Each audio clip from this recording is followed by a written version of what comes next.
Dr. Asim. It was nearly 7 in the evening when I drove to the health unit in my village.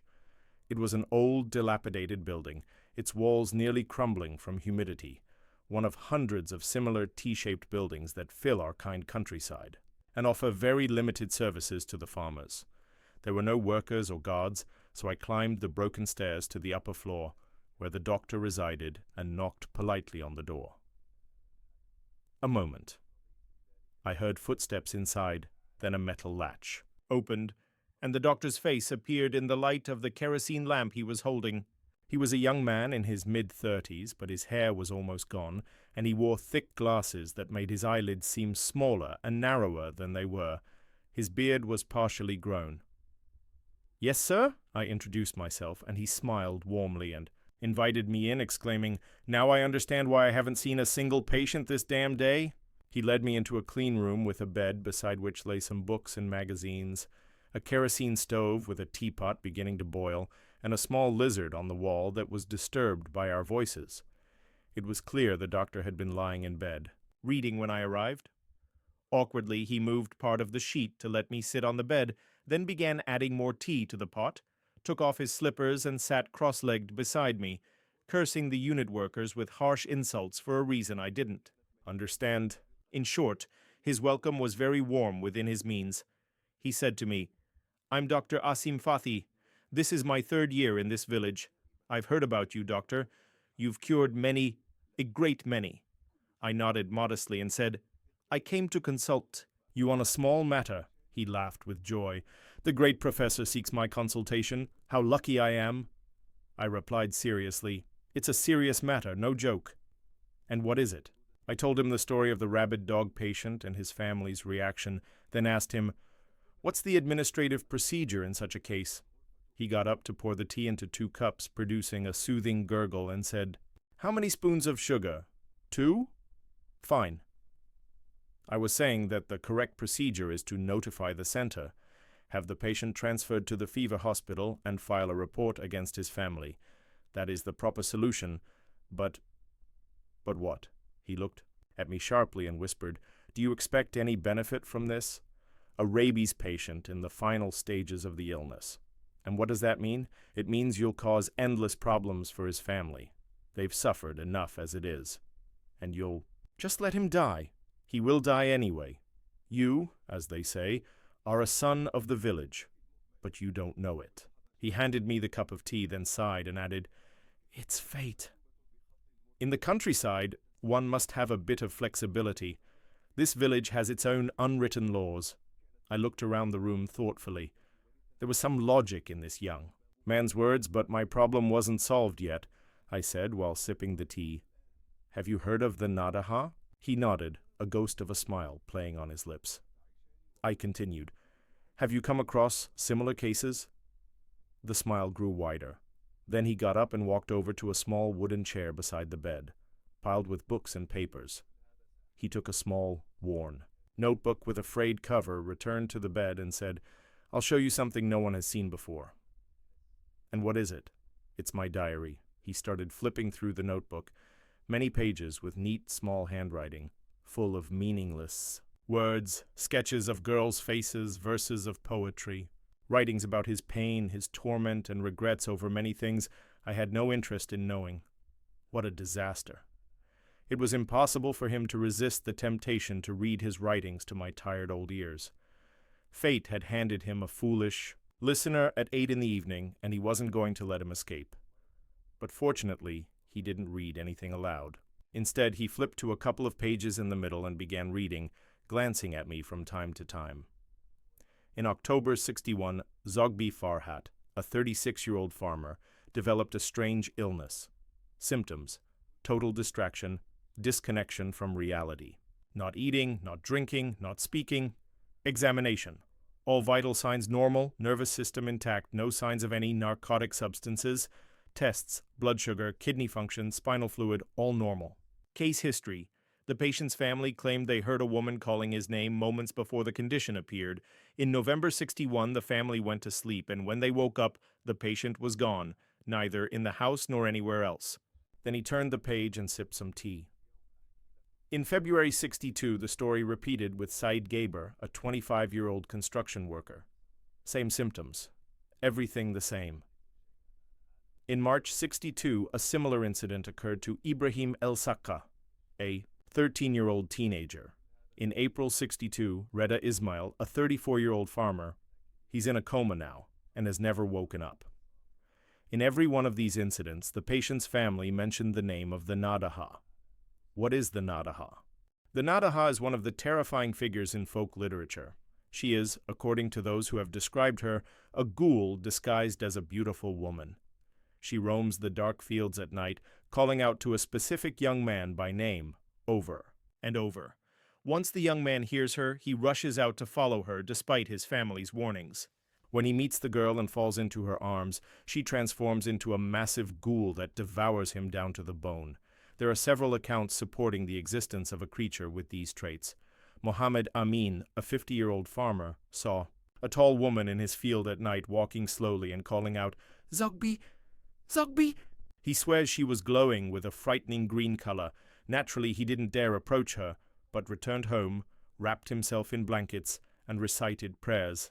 El-Sayed El-Sharkawi, the village grocer, while returning at night by the canal, saw a beautiful girl walking on the water without sinking. Ahmed Abbas, a farmer, heard a woman's voice calling, "Ibrahim! Ibrahim!" He rushed to see what was going on. He found a woman standing alone in the field. He approached her to ask what she wanted from Ibrahim. She slowly turned to him. He said it was the most beautiful face he had ever seen, but her irises were blood red, and the entire world spun around him at that moment. He only came to when his brother-in-law was carrying him home, unconscious from the horror of what he had seen. The child Sobi Mahmoud, 9 years old, saw a woman crossing his father's field at night under the moonlight without casting a shadow. Said sarcastically, "He's quite the observant child."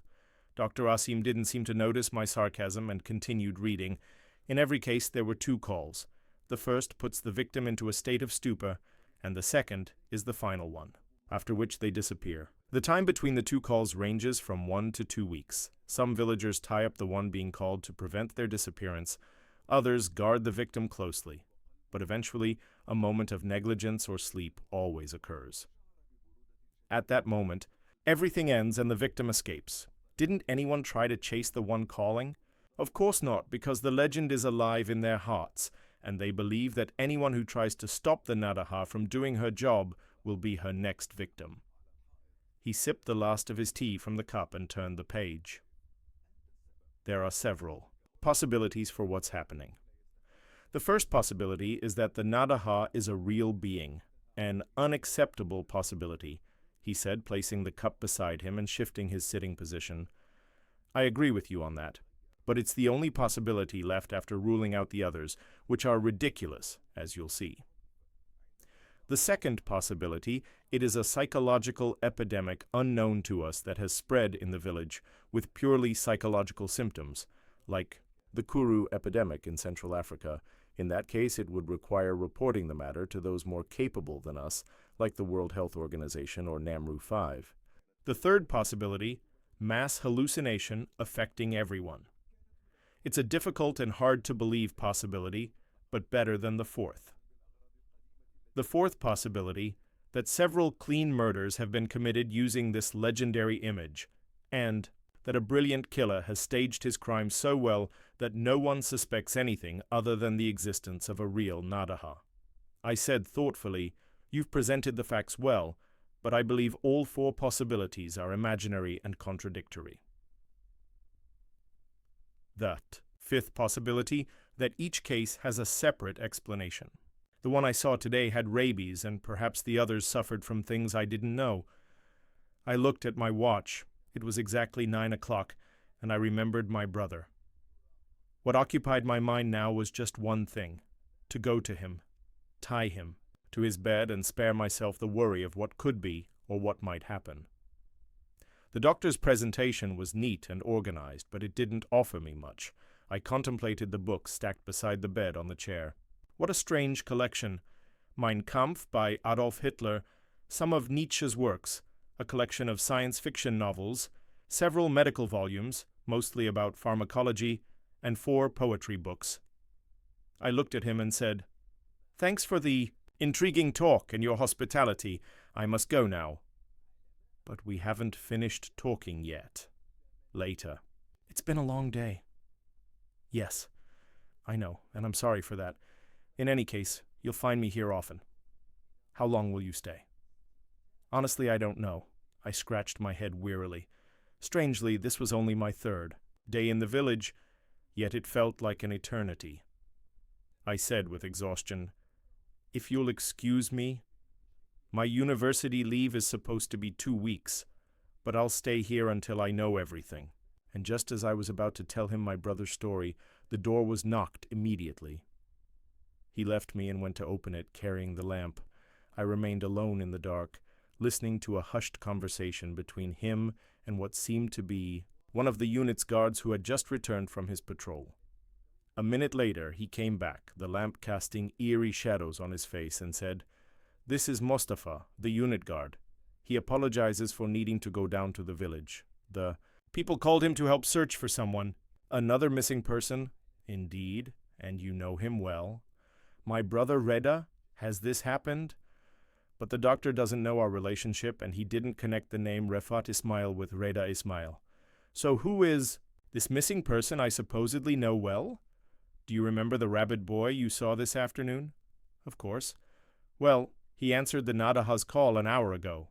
When I returned home late at night, my mother looked worried by my confused, troubled appearance, and my sister, with eyes red from staying up, started asking what had happened. They even made me swear that nothing had happened to my brother. Rita, I assured them I was just exhausted, nothing more. In my modest room with its green lime-painted walls, I sat smoking and flipping through books no one had touched since my teenage years. What a crushing defeat my diagnosis suffered in less than 4 hours. The boy had fled, answering the Naddaha's call. Of course, his family must now be cursing that arrogant fool, me, who claimed their son was rabid, which made them less cautious in dealing with him. I don't mind being told I know nothing. I've heard it often enough, but I hate when scientific facts are so brutally defeated at my hands. When Koch, the German genius, declared that cholera was caused by a comma-shaped bacterium, one of his opponents challenged him and drank an entire culture of cholera bacteria in front of witnesses, a culture enough to kill 100 men. He didn't suffer a thing, not even indigestion, and just like that, science is crushed for reasons that defy explanation. The same scenario is happening to me, just on a smaller scale. I know that rabies-related encephalitis causes temporary madness, and the patient may flee from their family. But this means they'll find him dead somewhere in the village within 24 hours. If they don't, who will convince them that what happened had nothing to do with the Naddaha? What a dilemma. In the morning, red-eyed and disheveled, I went to check on my brother. Nagat opened the door, and as soon as she saw me, she smiled with a hint of malice and exclaimed, "I heard Abu Abdel-Razek's son was called by the Naddaha last night." I replied irritably, reproaching her. "People usually say good morning first," she continued harshly. "They say they wanted your opinion, but you said a rabid animal bit him." "Really? Which means you didn't know." "That's something to be proud of." I looked her in the eyes, clenched my teeth, then muttered, "Nagat, what do you want? What pleases you so much about this story? Are you really that happy about your brother-in-law's failure?" She gasped for a moment, unsure of what to say, then lowered her head and invited me inside. "No offense. I was just speaking out of frustration." She shooed the children, playing in my path, and added, "You don't believe, and that's why I said what I did. No offense." We entered my brother's room, and everything was as it had been, except that she had done exactly what I had wanted to do. She had tied his wrist to the bedpost with a silk scarf. He was asleep, mouth open, looking completely out of it.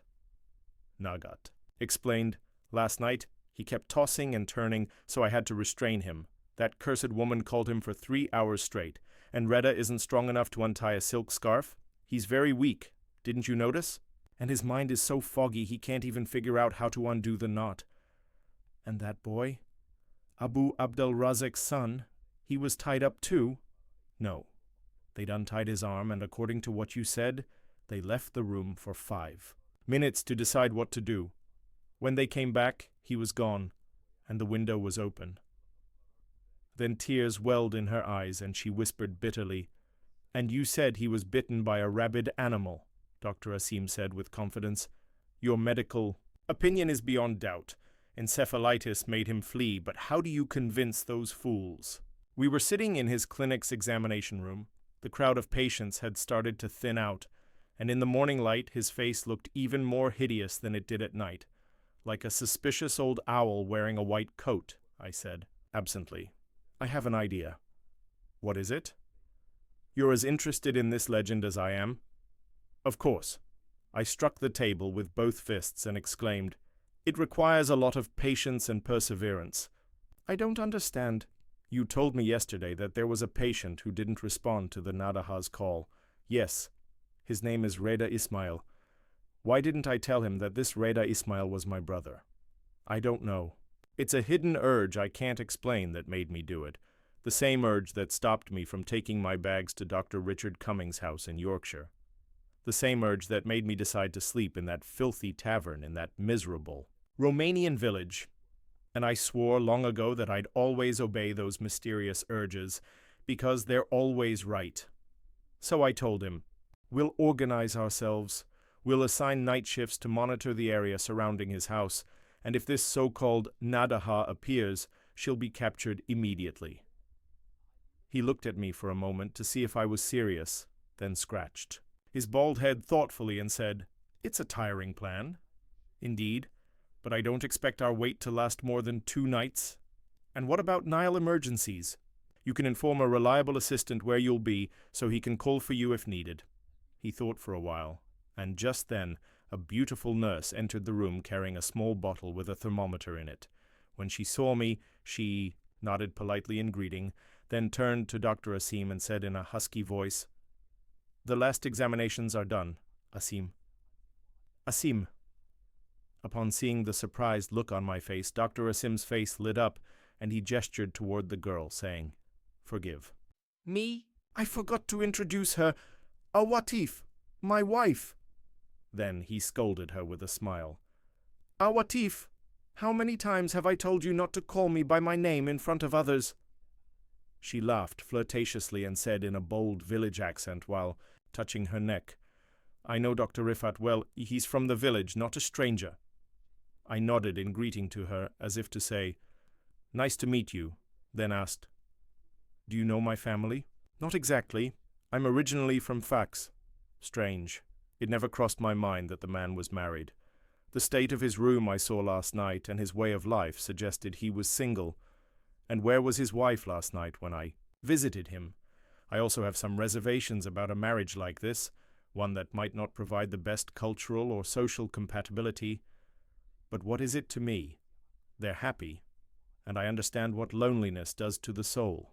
At least he has fulfilled his physiological existence, while I'm still a child playing by the pond of life, skipping a stone across it now and then, but never finding the courage to dive in. Dr. Asim, having guessed half of what I was thinking, said, "She's a good woman. She understands me completely, and I wouldn't trade her for anyone else." Then, guessing the other half, "Last night she went down to the village for an urgent delivery. Here they prefer that a midwife or nurse handles it, so that's why I didn't see her last night. And that's why the nurse's quarters were locked. I live with her in the doctor's residence. This tiny room has become our luxurious home." I reached out and played with the thermometer in the bottle, then said, "So when does our little project begin?" "Tonight, if you want." It is night. Once again, that mysterious black entity full of secrets returns. In my room I dressed, preparing to join Dr. Asim at the rural health unit. I put on light shoes, slipped a flashlight into my pocket, and made sure I had enough cigarettes for a long, harsh night. Then I did something I never thought I would do. From the lining of my medical bag, I pulled out my small pistol, which I had licensed after my adventure with Count Dracula. I checked that it was loaded and slipped it into my pocket. The next step, and the most important, was that I took the small Quran my mother had given me and placed it in the inner pocket of my suit. I was ready for everything.